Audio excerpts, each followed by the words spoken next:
our lives begin to end, the day that we become silent about things that matter, by Martin Luther King Jr. Good day, everyone. I am Justine T. Cabrera, and today I'm gonna share something that lies at the very heart of peace: upholding human dignity. Human dignity, it talks about respecting the value of every life, or every people's life, despite of their cultural differences, identities, mistakes that they have committed.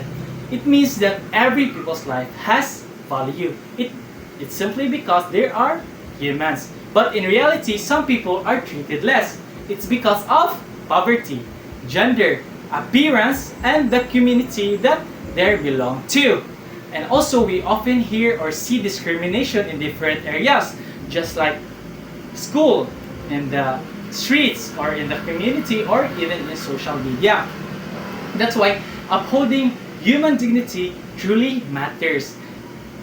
It is a way that we speak kindness towards other people, then rather than choosing to judge them on their own ways.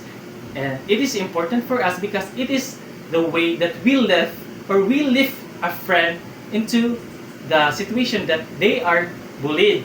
And it is a way for us to remind them that they are valued and respected despite of the days that they feel that they are invincible. So if we value other people, we also protect the peace, because peace begins with how we treat other people, right? Do you agree? Okay, very good. It's because the small acts, or these small acts of kindness or respect, has a bigger impact to our lives.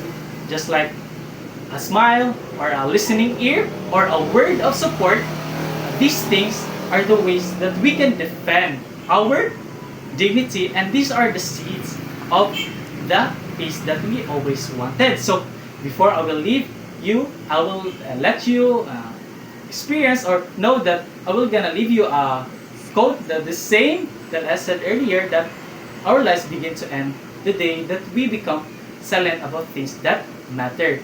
So don't just be silent, speak up, stand firm, and uphold the dignity of every human being, because peace starts with or begins with respect. So thank you, and I hope that we all gonna be the messenger of peace and dignity. Thank you.